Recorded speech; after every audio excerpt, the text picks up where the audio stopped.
You're listening to a 3CR podcast recorded in the 3CR Community Radio studio in Melbourne, Australia. If you like what you hear, please consider donating or subscribing so we can keep bringing you more independent community content. For more information, go to 3cr.org.au. Slavery is back. Welcome to a place where private business profit from a captive labour force, yet pennies are spent on medical services to a population in which the Indigenous, the poor and the mentally ill are overrepresented.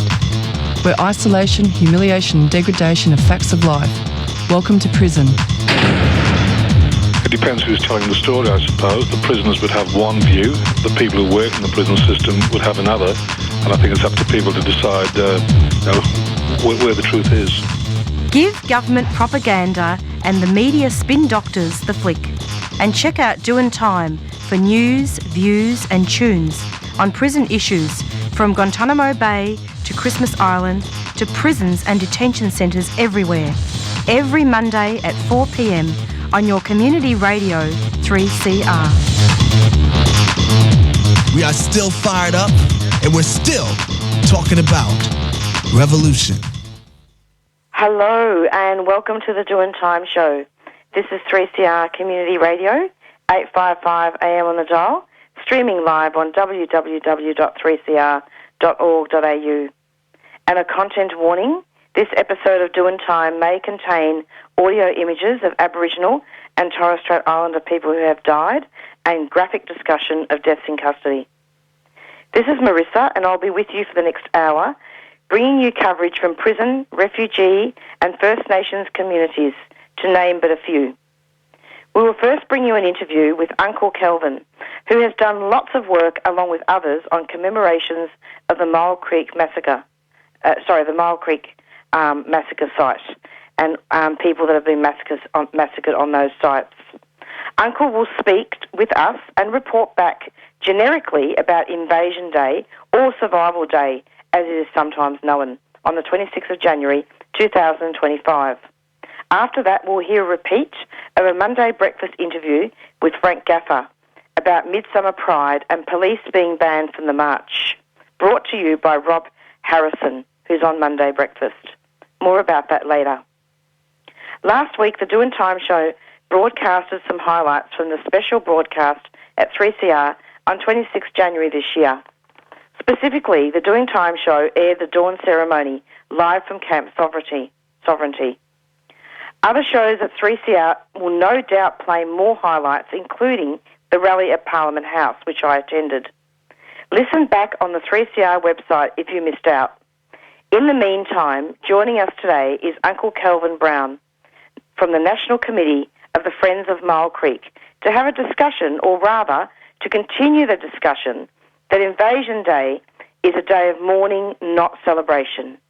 This day in 1788 is a day of mourning, but also resistance, when Captain Cook claimed these First Nations lands for the British Empire, and it's a day of mass protest against the theft and genocide that continues to this day. And pretty soon we're going to be talking with Uncle, who will also hopefully talk about his artwork, if I can ask him to do so.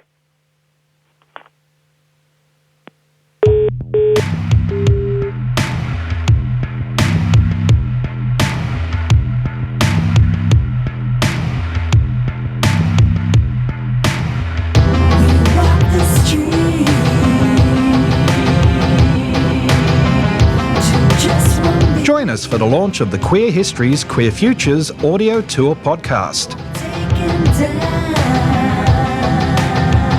Documenting the collective histories of LGBTQIA+ organising, activism and community in Marybeck. Thursday, 6th of February, 6 p.m. at the Michelle Guglielmo Park, Brunswick. Featuring a catered picnic, panel discussion and all ages arts workshop to celebrate the launch of this groundbreaking community history project. All are welcome. Bring your picnic rug. Queer Histories, Queer Futures, launching Thursday, 6th of February, 6 p.m. at Michelle Guglielmo Park, 260 Sydney Road, Brunswick. Marybeck City Council is a 3CR supporter.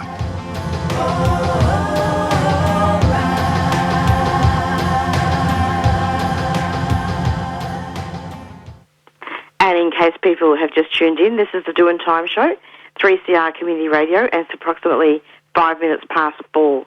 Hello, Uncle, welcome. How are you, Marissa? I am trying to survive the heat, to be honest.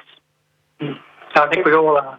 I know, with all this climate change and the government not listening, with all these weather changes and disrespect of the land, you know, we're going to be having these events, aren't we?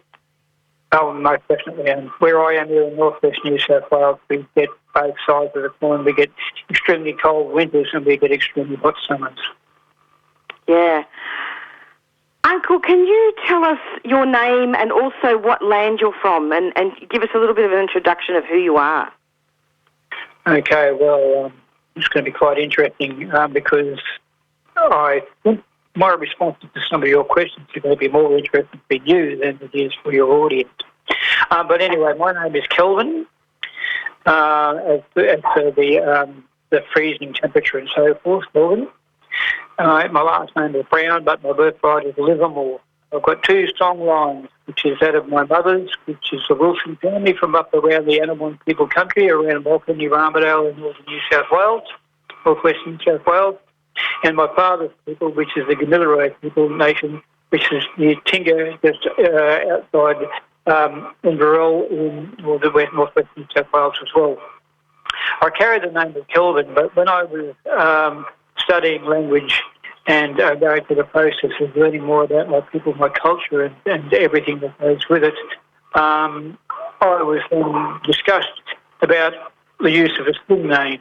And so I was given the skin name of Gilabin, which is an interesting name in and of itself, because aside from the fact that I am a person of, shall we say, considerable skill from a law point of view, LLRE, it also means the man of fire. That was the name of the title given, that I'm a man of fire, which is unusual because that's exactly what I am. I can't go into too much more detail than that, but just to say that there are things that I'm capable of doing and knowing and understanding that a lot of other people don't. I live in the northwest of New South Wales. I've lived here pretty well all my life. I've been a soldier, I've been a teacher, I've been a senior public service on a number of occasions. I've helped found the Aboriginal medical service up in Inverell and District, which is now one of the most prominent and highly utilised health services within the entire state of New South Wales. Been that good. Not only that, but I've also been appropriate in some of my former existences of that. The New South Wales State Commission, which is I worked for back in the early 1990s, it was asked to me why take outlets or agencies, schools and campuses and so forth, to fly the Aboriginal flag, and I had the opportunity at the time to put into play a white paper that could utilise the opportunities for the Aboriginal flag to be flown on such campuses or facilities. And after working very closely with the New South Wales Premier's Department, which was about 3 months' worth of very, very dogged work, we came up with a formulated application to put forward to the then Managing Director of TAFE New South Wales, which was Dr. Grigor Ramsey, and the Australian flag was capable of being run after his permission for it to be used, as of mid-year 1993, which was a couple of years short of the Aboriginal flag being recognised by a flag of significance by the Australian government. So as you can see, I've got quite a fair bit of experience about me, both culturally and academically. But all I can say is this: before and anything, before and after, just understand this. I'm a man of the people. I love my people. I love my country. I love my nation. When I say nation, I mean Gamilaroi nation, but I also mean Australian nation. They are to me indivisible. And this is where we're probably going to get a bit of contradiction in it, because there are things that I will talk about that will follow the line or song lines of Aboriginal people and where we want to go forward in regards to Australia Day. But there are also aspects that I would like to go forward for non-Aboriginal people to move forward with regard to Australia Day. That's where I am at this moment in time. I mean, this show has a lot of very, very diverse communities, including First Nations, and it's a very safe environment, so please try not to worry. No, that's all right, my love. I've got very broad shoulders. What was that, sorry?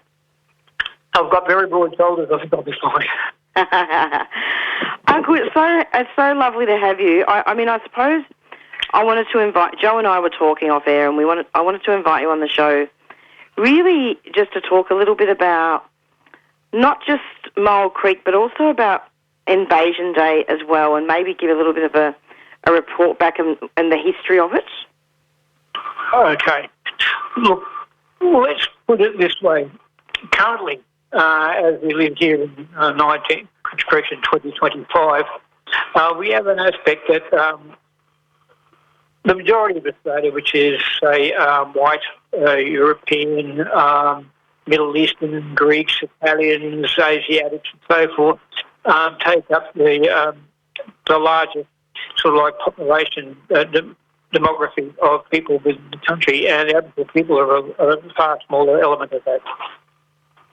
And what we've got is that we can celebrate our time on this country and this land for 2 weeks in July, where we have also what we call our celebrations in regards to NAIDOC and so forth. And we have all of that time, and no one begrudges it. In fact, I've had non-Aboriginal people come along to me and say, can we come and join you? And I said, of course you can. They said, but we're not Aboriginal. I said, look, I don't care about the colour of your skin, I worry about the context of your character. And if your character says to you that you would love to come and join us and be part of what we're commemorating, celebrating, or even commiserating, you're more than welcome. Now, when it comes to Australia Day, the same thing can be said. Now, for the last 5, maybe 6 years, I've been invited by the Inverell Shire Council, which is where I live, to do the Welcome to Country for their Australia Day address. Now, I do that for 2 reasons. One, because I do believe that we are one nation, even though we are built up from many factions. We are one nation, and we have to get together and we have to sort of like look after each other's interests. Do I believe that Australia was stolen? My bloody oath I do. Do we need to have some reparation in regards to it being stolen? Yes, we definitely do. Do we need to have treaties, more than one? My bloody oath we do. Do we need to have a change to the Constitution with recognition of Aboriginal people? Yes. Do we have to have a voluntary parliament? Yes. But when it comes to Australia Day, I do not want to see that day taken away from non-Aboriginal Australians. I want those people to celebrate and commemorate the way that they feel that they should, if it's their opportunity to do so. They should be able to come along and say, okay, we're not too sure how Aboriginal people would feel about the way we celebrate or commemorate Australia Day, but we want to do it as a nation as they feel that they should. And that's why I go to the Australia Day commemorations with them and say, listen, welcome my country, welcome my nation, let's commemorate it. Let's not get too bogged down in the politics of the religion or anything else there, or the hate, or even other aspects of bigotry and racism. Let's just get together and just enjoy each other's company at this moment in time. There are many other venues where we can come along and talk about individual space in regards to Australia Day, Invasion Day, or anything else we might want to call. But I can tell you this, the moment we stop thinking about the other side, we become the other side, because they don't want us to talk about things that are relevant to us, and we don't want them to talk about relevant to them. We just want to talk about our own story, our own journey. We need to stop this and say to each other, tell me your story. What is your story? I'm a Greek, I'm an Italian, I'm a white European. I've lived here all of my life. I was born here, but I come from stock that is Asiatic. I've got Egyptian blood in me. I'm Arabic. I'm Palestinian. I'm any number of races that come from throughout the world. I say, well, tell me your story. Why is it you're now in our land, our country, And I do say that, but I say that I mean Gamilaroi country, not necessarily just Australia, and say to them, why are you here? And they say, my family moved here, and it's work, it's environment, it's culture, it's politics, and all of that sort of stuff. But you get to sit down with them and over yarn. But the moment you say to them, I don't want to know your story because your story doesn't align with mine, then you're going to have a problem because you're saying to them, you're not willing to listen to their story. Why should they be willing to listen to your story? You want to tell them about your place in this country, in this nation. You want to tell them about your upbringing, how you were brought up as a child, how you were brought up as a young man, how you moved forward in life, how you brought up your own family, how you fought against racism and bigotry, but at the same time embrace people that would turn around and be racist and bigot, not because they were racist and bigot, but because they were also human beings. We've got to change people's attitudes. We've got to change people's ways of thinking to say, let's not hate, let's educate. Let's get people to understand who we are, where we come from, and why we're here. How's that going to be, Marissa? Precisely, and I'm so honoured to have you because I have interviewed a lot of people from the Myall Creek Committee over many years, and I'm very respectful of this committee who has done so much work to unite people, including the descendants of people that have massacred and also the descendants of people that were in the massacres. And it's very rare, isn't it, for that to happen? I am actually a descendant. Okay. So I am a descendant of the Myall people, which is a Wirra Yarra. When the massacre occurred on 10th of June 1838, the young men were away cutting bark, so they weren't involved in the actual massacre. They got there afterwards. And so people seem to think that all of the Wirra Yarra passed away on that day. It was the old men, the women, the children and the babies that were killed on that day. But there were people who survived, a few young boys that were pushed into the bushes by one of the hut people that saved their lives. But there were also about 10 to 18 young men that were away cutting bark at the time on a neighbouring property. When we say neighbouring, we're talking about a day or two away. And when they got to the scene, they were obviously traumatised and have been so for the rest of their days. But the thing is, a lot of people, everyone died that day. But there were survivors, and there were people who lived on to tell the story of the Wirra Yarra. And I am a descendant of those survivors. My song line is Livermore. The Livermores come out of the Munros, and the Munros come out of the Wirra Yarra. So I am a descendant of the people that died back in 10th of June 1838. Indeed. Yeah, and that's a really, really important and significant thing. And I commend, it's fantastic that you're able to say it on air. Someone said to me, well, actually this has been said on a number of occasions, but let's go back, must be around about 30-something years ago, when I first started working in public service. And my job was basically to go into the interests of Aboriginal people in the New South Wales TAFE Commission, as it was back then, later to become Technical and Further Education in New South Wales, or TAFE New South Wales. And a lot of people come along and say, you've got a big set of shoulders on you for such a young man. And I said, because I was in that time, I was in my 30s.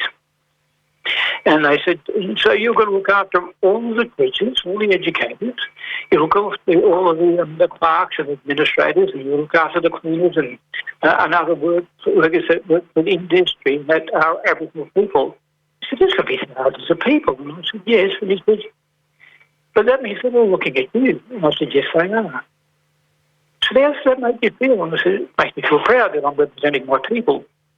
I said, but don't you get a bit of flack every now and then? And I said, of course. I've had people come up to me and saying, oh, you're not just a black this or a black that or whatever, and you're just pushed in your own barrow, and it's all about money, it's all about these so-called free gifts that we get every year, of free cars, free houses, and free money. Well, if I'd been able to get any of those things that I was supposed to get free over the last I don't know, 50, 60 years, I'd be a very, very, very wealthy man. But none of that's true, of course. We don't get anything for free. Everything we've got, we've had to fight for. But the question that was asked me was, do you hate white people? It wasn't about Middle Eastern. Who said that? Oh, no, this is a person that was I was talking to one day. In the conversation, we'd been doing some work and being asked to looking after the interests of Aboriginal people in the New South Wales State Commission at that time. And this person said, look, I know why we're here, but I just want to ask you this question. Do you, particularly in the position that you have, which is quite a high position, how do you feel about white people in particular? Do you hate white people? And I said, absolutely not.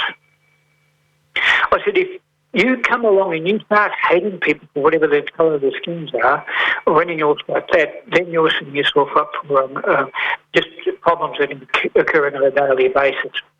And I said, I will hate people that do the most extraordinary things that act contradictory to just being a common, decent human being.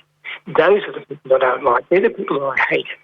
And I said, well, what about racists? What about bigots? And I said, bigots and racists are only part of the territory of their upbringing. They aren't born racists. They aren't born bigots. They're taught to be that way. Their life experience makes them experience these views that come into their play and will say, oh, I now have to make a choice. I now have to make a decision. Will I be pro-Aboriginal or not pro-Aboriginal? Will I be pro-white or not pro-white? These are the issues that came up in that conversation. But the first question was, do I hate white people? And my answer was, no, I don't. I have highest regard for a lot of white people. There are some very, very horrible white people out there. But do I necessarily hate them? No, I don't. You know, you almost bring tears to my eyes, Uncle, because you remind me so much of Uncle Ray Jackson, who passed away. I remember Ray. Do you remember Ray? My bloody ass, yeah. I'm still grieving. He used to say black, white or brindle. It didn't matter. No, he had a bit to do again with the Tranby and a few other places like that down there around Glebe. And I loved engaging with him on occasion. You know, I didn't get with him very often, but we'd have a bit of a yarn and, you know, talk about things. And I remember that Tranby at that time had that little bookshop there with the little black books. And I love that thing. It was so interpretive of the knowledge and the existence that we needed to have as far as the written word about Aboriginal Australia and our engagement with, Europe and our engagement with the colony, our engagement with people in society and everything else like that. And I loved it. Yeah, talking to Ray was absolutely marvellous. I said, I only did it a handful of times, but I enjoyed his company. He was very much into similar way that he spoke in a similar way to you, and he actually brought a lot of people together and did a lot of building the movement to stop Aboriginal deaths in custody. And I mean, I think what I really like about our yarn today, Uncle, is that you've actually interconnected everything. So it's not just about Invasion Day 2025. It's about the fact that we need to, unite every day, isn't it? Okay, now I'm going to bring it sad for a little bit because I'm going to tell this story, and it's only going to take me a couple of minutes, but it's going to make you sad. It's going to make you angry. But I want you to understand that there's a reason why I'm telling it. Now, that question that was given to me, do I hate white people? I'd have to put a caveat on there. There was one white person that I hated with a passion. That's because of what he did. And I will hate that man forever and a day. I think he might have passed on now, or with a little bit of luck he has, but he's probably down there with the devil at the moment, if you believe in the devil. But it's the mid-1960s. I would have been about 6 or 7 years of age. And the small country town I was living in, which is Tinga, some people would have heard of it, just where Nathan Blacklock comes from, and Bevan French and a few other people that that work in the football industry, but we've also got a few academics as well, and I'm one of them.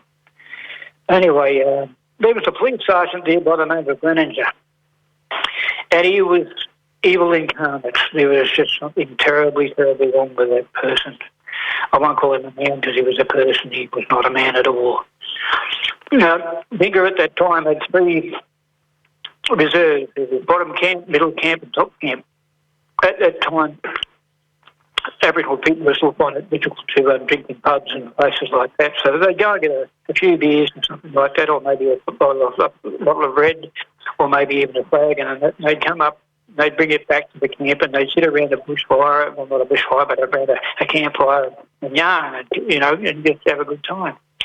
This particular night, Granninger, as I said, was a police sergeant, drove his paddy wagon up to middle camp and parked it just offside of the camp, grabbed some bottles of beer out of his vehicle, came over and sat down with our mob that was sneaking around the campfire.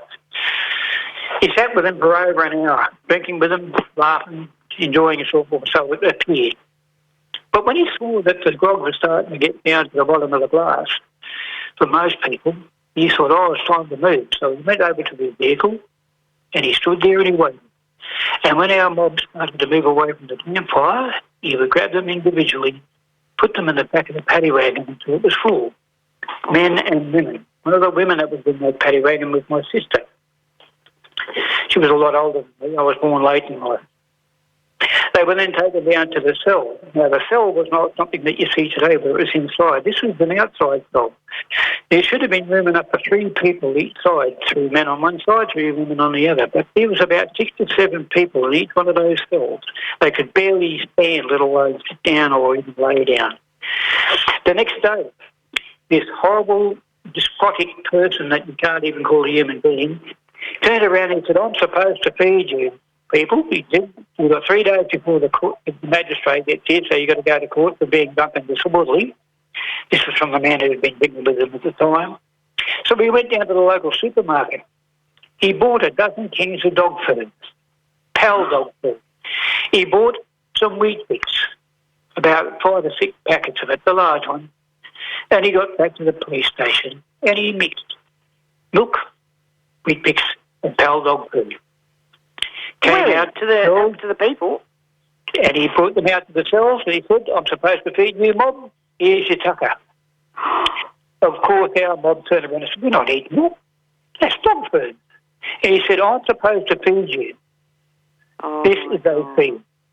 So this horrible, despotic person then turned around and said, all right, if you don't eat, then starve. So every time it came to giving a meal over the next 3 days, including that day, he always brought them the feed with dog food in it, Pal dog food. Now, they went to court. One thing that we did, when me and my mother went up to visit my sister in the cells and we found out they were being only for dog food, me and Mum went down to the local supermarket. We couldn't give them proper food because we weren't allowed to, but we could give them chocolates and lollies and things. But I don't know why we were allowed that, but nothing else. And so me and my mum made a trip up there every day for 3 days to give people in those cells, not just my sister, chocolates and lollies, just to give them something, a bit of sugar in it, something to give them a bit of energy to keep going. They went to court and they had to be summarised, but the thing is they were being charged with drunk and disorderly. Now that man went on to continue in his service as a police sergeant, but he did other atrocious acts throughout his life. Eventually it came to the light of the Australian Parliament that there was a man within the police service that was just doing atrocious things, and it turned out to be the same person, this Sergeant Granninger that came out of Tinga. There were other people, not just Aboriginal people, but white people as well, said that man is nothing but the walking evil. This man is nothing but evil incarnate. That man eventually was drummed out of the police force. He lost his pension, everything. There's other stories I could tell you about him, but the thing is, he did get his comeuppance. But the thing is, it didn't change to basically what he was, which was a man of evil. He wasn't a racist.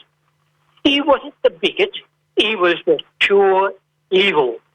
Well, this should be taught in the history books, Uncle Kelvin. The reason why I tell you this is because you will find these evil people amongst the crowd every now and then.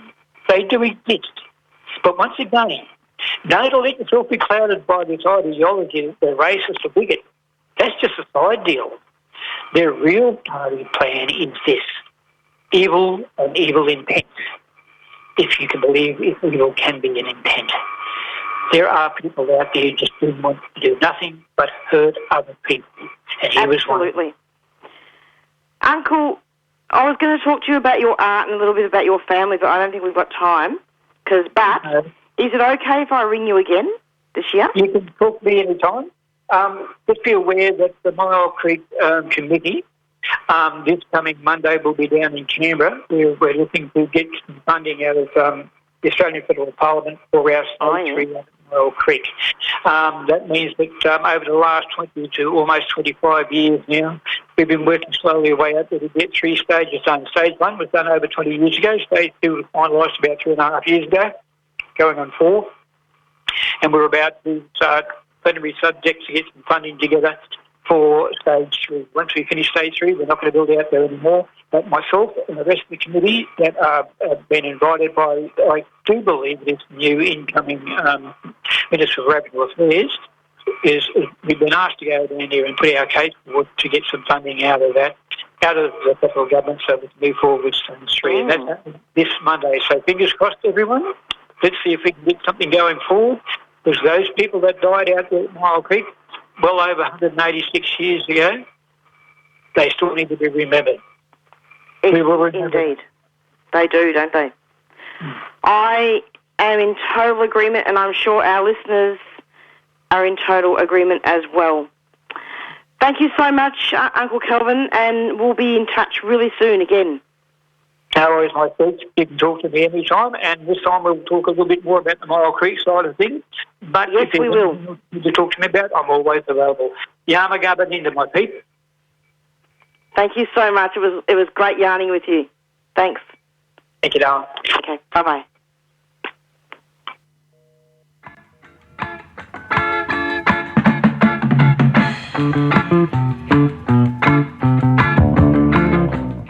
Do you have a few children's picture books or footy boots that your kids have outgrown but want to find them a loving home? Well, drop them in at 3CR and put them in the Books and Boots bin.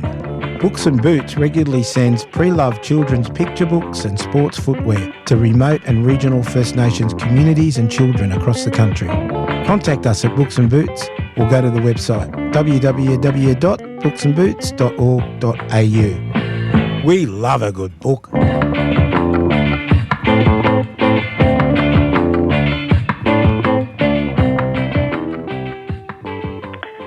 And it's approximately 4:32, and this is Marissa broadcasting the Doin Time show, the first show back in 2025 on Monday the 3rd of February, in case you've just tuned in. And you just heard an interview with Uncle Kelvin Brown, and we were speaking about many, many topics, having a really good yarn. And do check out his artwork if you can. We're going to talk about it at some stage, because it does talk a lot about his matriarchal family and a lot of stuff about country. But we'll talk about that another time. But basically, he made some really good points. Now, next up on the show, we are going to be broadcasting now a repeat of a Monday breakfast show. And this is an interview by Rob Harrison, and I'm going to be reading out the intro now.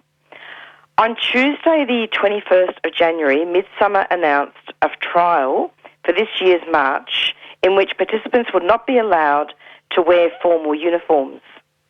Armed security have also been banned from joining groups marching. In response to the decision, Victoria Police announced that its members would not march.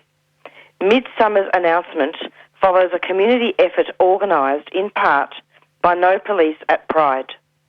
On the Monday Breakfast Show from the 27th of January, Rob Harrison spoke with co-organiser of the No Police in Pride campaign, Wayland Wiradjuri man Frank Gapper, about the effort as well as coverage of the announcement. So pretty soon, very, very soon, in fact, we are going to be playing this interview, and it is a repeat of Monday Breakfast. Here it is. No Police in Pride has been involved in this campaign for quite a while, Frank. Can you just run us through a timeline of the events here? Yeah, well, I think we have to go back to really, if we're talking about our campaign specifically, we have to go back to some survey data that was released by both the ABS and then the Victorian Pride Lobby from 2020 survey data, and that really sparked the start of the campaign, because a lot of that survey data showed a high level of distrust and unhappiness with the Victorian police from our communities. And so in the Victorian Pride Lobby survey, for instance, 4 out of 5 Victorians said that they don't trust, or LGBTIQ plus Victorians said that they don't trust Victorian police. And there was similar data coming from the ABS as well. And so that data really got us moving and thinking about what we could do about that situation. And so in 2021, I believe, the police had a town hall at the Victorian Pride Centre. And from that came the idea from us to actually continue to get data from the community to have an evidence base to show that there's really big sentiment and strong sentiment from the community against the police marching in Pride. And so in 2000 and we've been able to run this petition over the preceding years. In 2023, the petition got over 1,000 respondents, and in 2024, we got over 2,500. So that was a twofold increase in just a year, and we were pretty confident this year that we would get another huge increase in people responding to that survey. And another tactic that we use is to actually run our own town hall, which was pretty well attended at the old Hares Hyenas bookshop. And throughout that time as well, we also did a lot of consultation and reach out to community orgs and queer organisations across Victoria in order to validate what we were saying was representative, or at least had some sort of broad understanding from the community of what our message was and what we were doing. I might talk a little bit more about it in this conversation, but we also had the opportunity to meet with the former Victorian Commissioner for LGBTIQ plus communities, Todd Fernando, and the Chief Executive of Midsumma, Karen Bryant, also did meet with us during the campaign. So, it's been a pretty long... Well, actually, no. I was going to say it's been a pretty long slog, but it's actually only been a few years that we've been doing this work and really building off the backs and building off the campaigning of people for a very, very long time. I've had a conversation last week about this on another program, and a lot of these protests against police involvement in Midsumma have been happening for decades. And so really, community sentiment has been a culmination of decades of work from not just us, but a lot of people in the community. Yeah, that's a good segue into the next question. Who else has been involved in this process? So there have been us obviously running the survey and doing a lot of community consultation, but there's also been other groups who we would have seen in the last years have been doing direct action, both at the carnival and the march, and we can't underestimate the effects that direct action has on changing sentiment of not only the police but also sentiment of Midsumma, or an understanding of Midsumma of how widely felt this issue is for the community. But we know that community orgs have also been shifting their views in this space. One of the things around when that survey data I mentioned earlier was released, one of the things that happened was Switchboard back in, I believe, 2021, had a shift in their stance in that they didn't want the police to march in uniform in Pride. And I think that's really an important moment in time and thing to acknowledge, because that is the thing that forced the police to make a decision not to participate this year. It is Midsumma actually making that decision and asking all orgs not to march in uniform, and that's something Switchboard publicly advocated for back in 2021. So acknowledging that as an org, that's a few years ago now, and that's come to fruition. And just other orgs that have been either sort of out there campaigning publicly or quietly also advocating for change directly with Midsumma. Right. I'm curious to know what your experiences have been in interacting with the more formal queer organisations. Obviously, you mentioned before that you've interacted with both the LGBTQIA+ commissioner as well as the head of Midsumma. What has that been like? Well, I'll probably go back a little bit and just mention our consultation or reach outs to community orgs when we were forming the original petition. And one of the things that was really notable was a number of organisations being open to the idea of asking for police to stop marching, but not really confident enough to have that public conversation with their own members or to take a public stance. And so that was a consistent theme when we reached out to orgs or groups about whether or not they wanted to support the work or support us doing the work, is that there was a lot of uncertainty about how that would go publicly.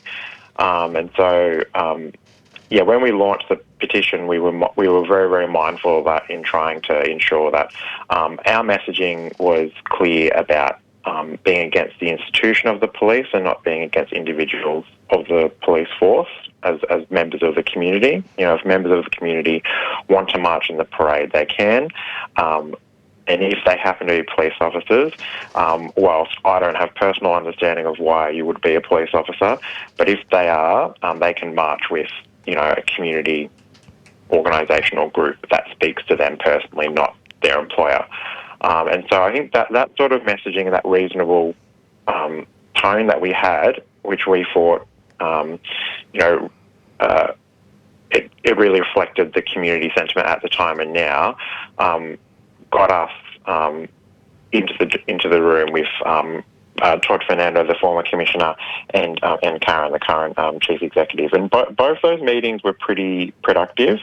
Both the commissioner and Midsumma seemed open to at least having the conversation with us. But it's really heartening hearing Karen speak last week, to hear the word that she used around trauma-informed decision-making in regards to participation in the march, because that's really the language that we were using back 3 or 4 years ago in the meetings with her and with Todd. I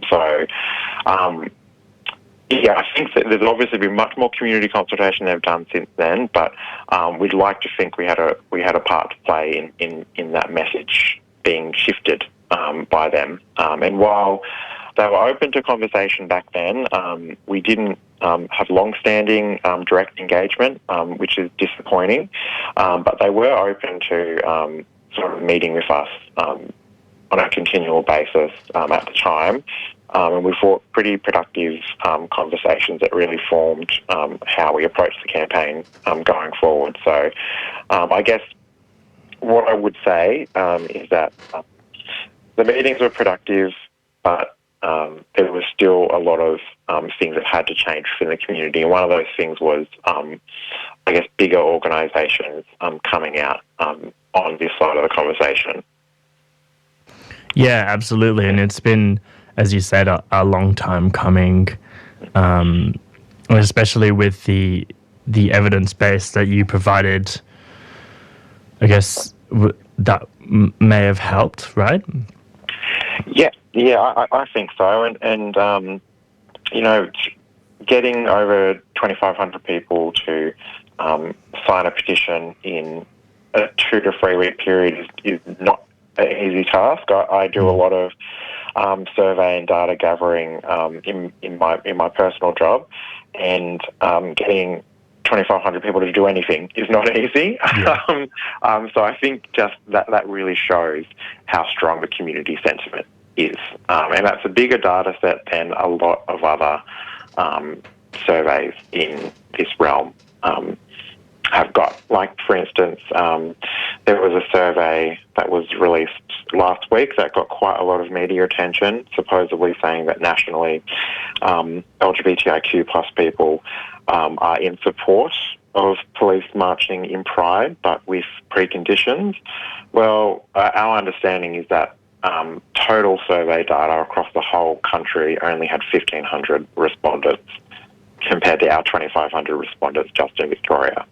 So, when we're talking about actual representative sentiment of the community, we really think 2,500 people are very hard to ignore. Mm. And do you know much about where that data came from?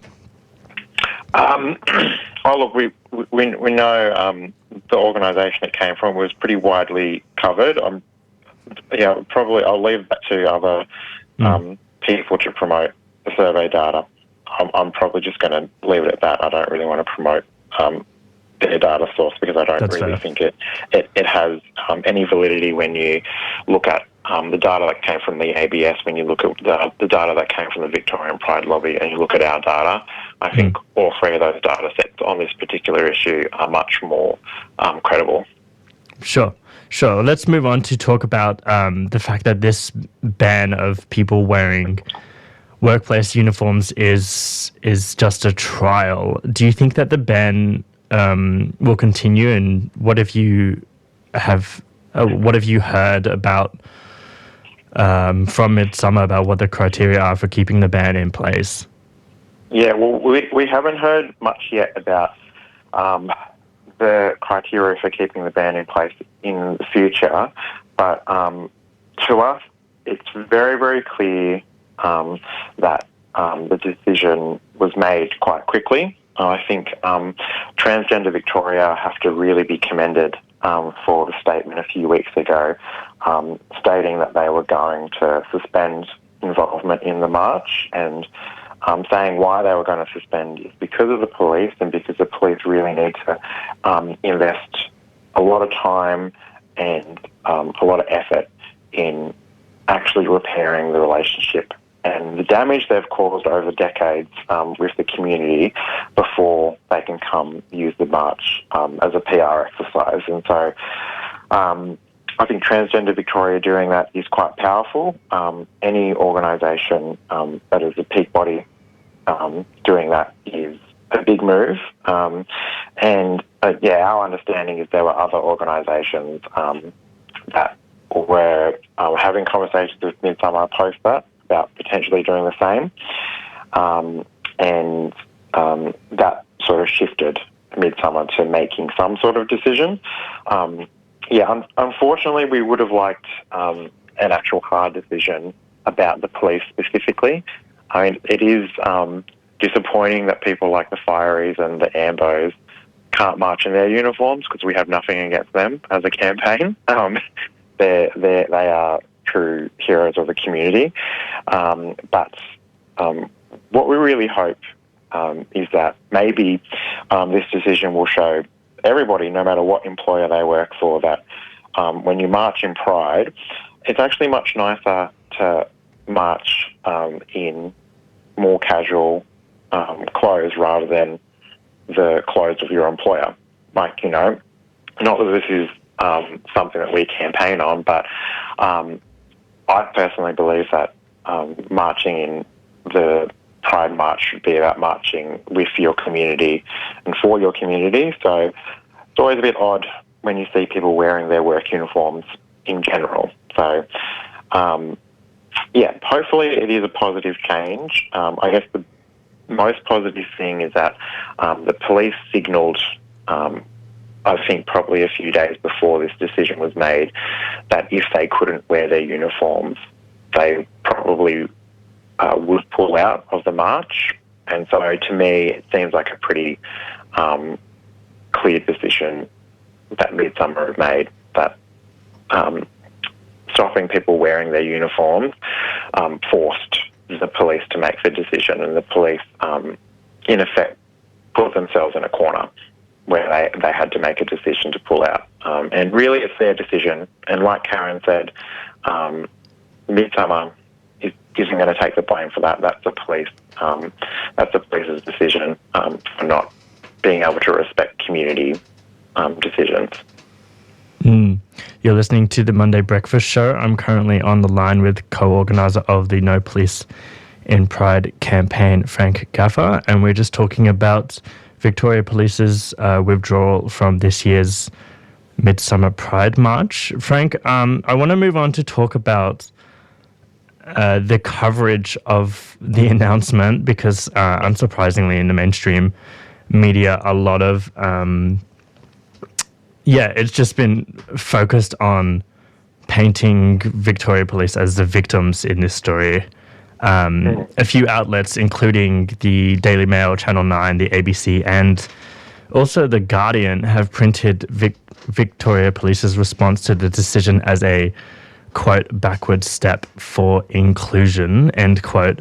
To do such a thing, I think, is, what's your take on this? Well, yeah, I'll be blunt. I think the media reporting has been disgraceful. They have taken the police's media releases and public statements on this, and they've ran with it. And if you look at a lot of the articles from the first few days and a lot of the radio interviews from outlets over the first few days, they really only had people from the police and a few quotes from Midsumma and the Commissioner, but no quotes or reach outs to any community orgs like, for instance, Transgender Victoria, to have a conversation with them about their sentiment about police in the march. It was purely centred on the police. And to me, the police's stamp and their militant PR campaign to control the narrative really shows why they should be in the march. They have no respect for the community. The idea that they can, in effect, co-opt our language around inclusion and somehow position themselves as a distinct identity within the LGBTIQ plus community is absolutely disgraceful and disrespectful to decades of work by queer people in the community, people who have, survived their violence over a number of years, fought for inclusion in front of the law. When we talk about the word inclusion, exclusion happened to our community and it was enforced by the police. And so them co-opting those words and the media actually going along with that and acting like that as legitimate critique is I just find really distasteful. And going back to the actual decision by Midsumma, the decision by Midsumma didn't mention the police at all. As I said, we would have liked a clear ban of the police or a disinvite of the police from the march, but the decision didn't mention them. So the fact that the police took a decision that was about all organisations within the march, took that personally, and then ran a media campaign centering themselves and not even addressing the reason why the community might not want them in the march, or having some introspection about why they might not be welcome, is just, I think it's a real clear sign to the community that they shouldn't be in the march going forward, and it actually worked against them. So, whoever is working in their PR and media departments, maybe they should question the advice they're getting from those teams. Yeah, right. Thank you for your input on that. So let's move to talk about what's next for the campaign and what's next for No Police in Pride.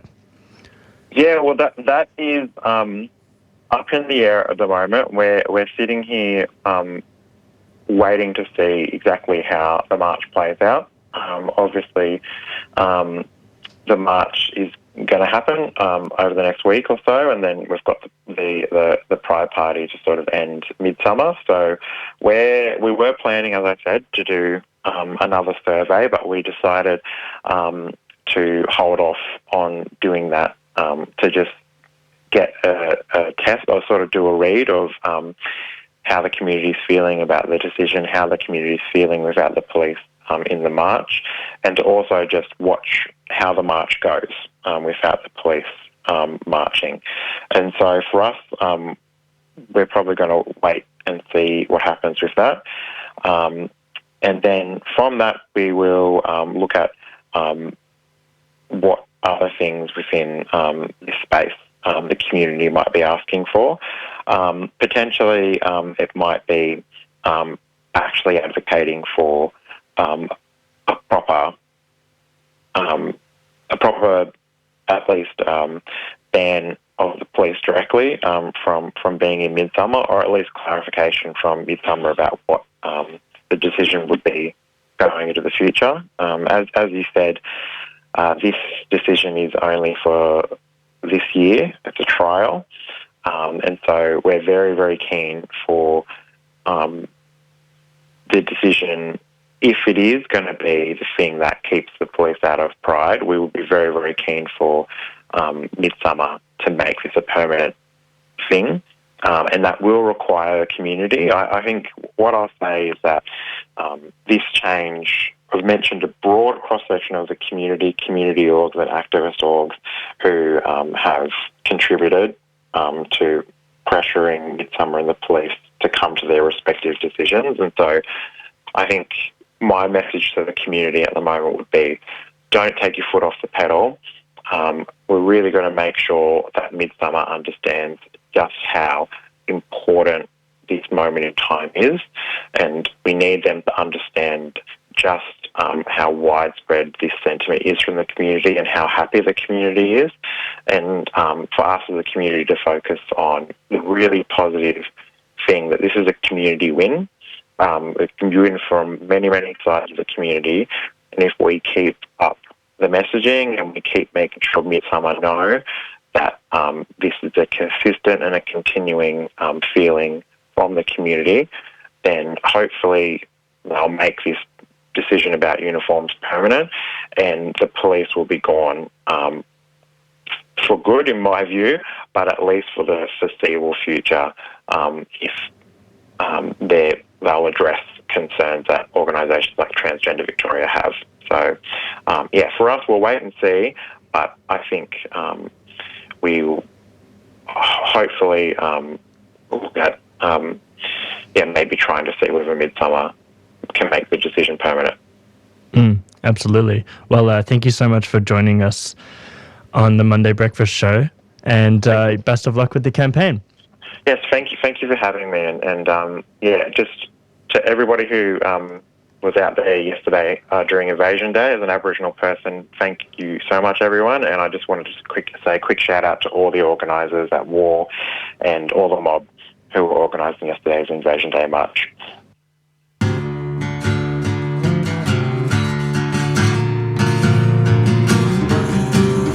CR Community Radio, 855 AM.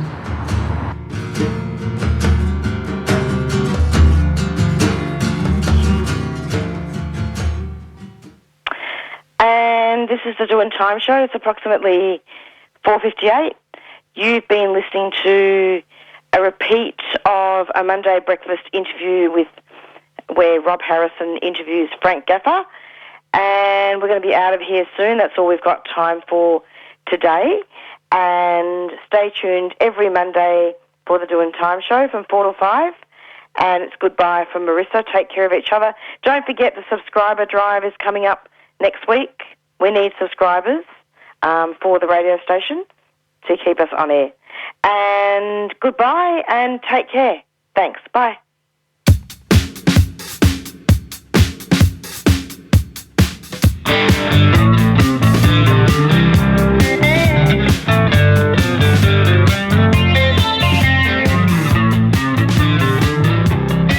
You've been listening to a 3CR podcast.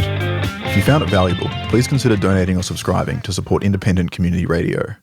To find out more, go to 3cr.org.au.